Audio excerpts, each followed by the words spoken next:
Assalamualaikum warahmatullahi wabarakatuh, teman-teman. Seperti biasa, hari ini kita lagi di garasi taksi. Hari ini kita mau sharing, teman-teman, kenapa mobil itu bisa overheat, terus penyebabnya apa aja ya, kira-kira, terus mesti bagaimana teman-teman supaya mobilnya nggak overheat. Teman-teman ikutin terus videonya, jangan lupa like, komen, dan subscribe.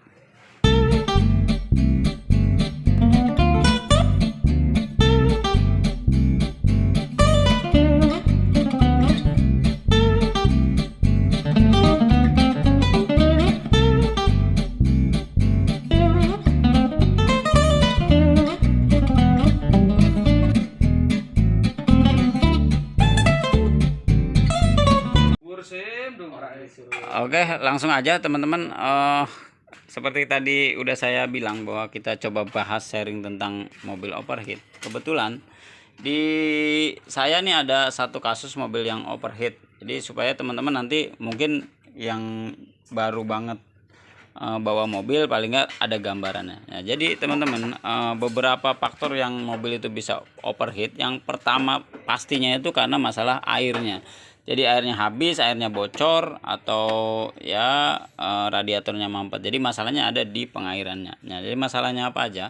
Yang pertama biasanya masalahnya ada di radiator. Jadi radiatornya biasanya mampet. Jadi paling sering adalah radiatornya mampet. Yang kedua adalah radiatornya bocor. Nah, airnya bocornya. Bocor itu biasanya dari radiator atau dari selangnya. Jadi dari selang-selangnya teman-teman jadi bisa ngecek tuh kira-kira radiatornya bocor apa enggak, selang-selangnya bagaimana. Nah, itu yang menyebabkan mobil itu bocor overheat. Terus bisa juga dari motor pen. Nah, jadi motor pennya enggak nyala. Jadi makanya supaya teman-teman nggak terjadi overheat, teman-teman sebelum jalan pastikan dulu motor pennya nyala. Jadi kenapa pagi-pagi mesti kita panasin? Karena sebenarnya itu memastikan bahwa motor pennya itu hidup. Jadi nggak jreng langsung jalan bablas gitu. Nah, itu yang agak berbahaya. Jadi sepele-sepele panasin terus cek airnya, pastikan motor pennya hidup. Insya Allah itu 50% mobil udah aman.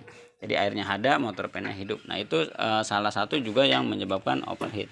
Terus biasanya juga dari termostatnya. Termostatnya sudah nggak main. Mana dia? Ini udah nggak pakai termostat ya. Jadi termostat itu di sini. Nah, ini kebetulan punya Baleno. Jadi secara sistem sebenarnya semua sama. Jadi di sini ada termostat. Nah, termostat itu untuk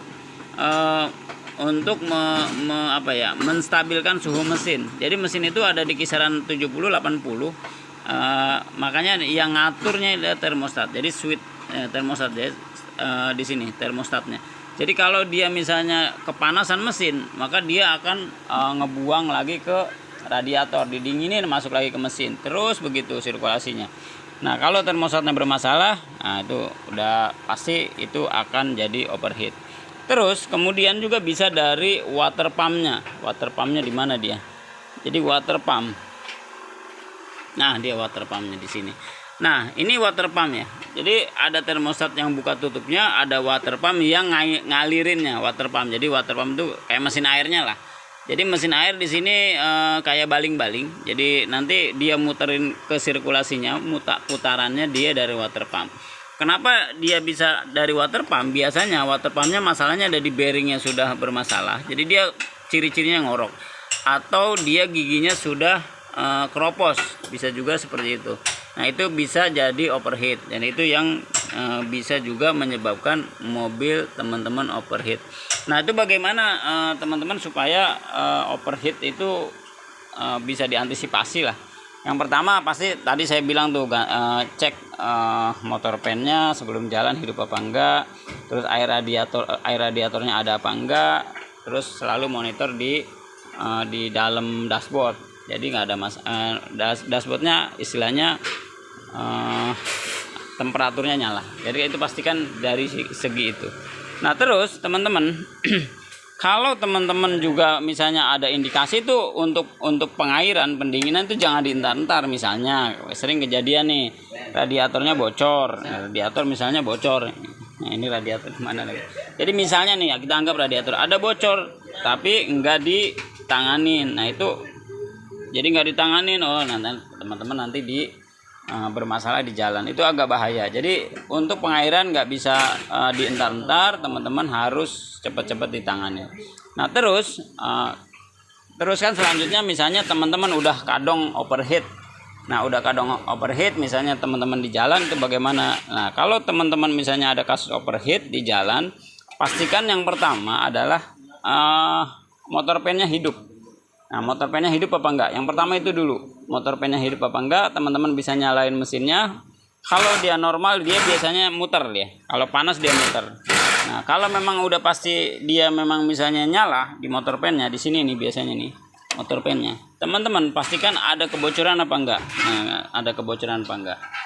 Nah, dari ada kebocoran. Kalau memang misalnya teman-teman kebocorannya ringan, bisa diantisipasi. Misalnya, oh ternyata ada bocor nih di selangnya, lepas atau misalnya apa. Nah, darurat teman-teman bisa tambal dulu, pakai karet atau pakai apa bisa ditambal dulu. Misalnya di sini ada kebocoran, darurat tambal aja dulu sampai ke bengkel terdekat. Terus isi air radiatornya. Nah, ada cumannya. Untuk teman-teman ngisi air radiator, teman-teman tunggu mobil benar-benar adem.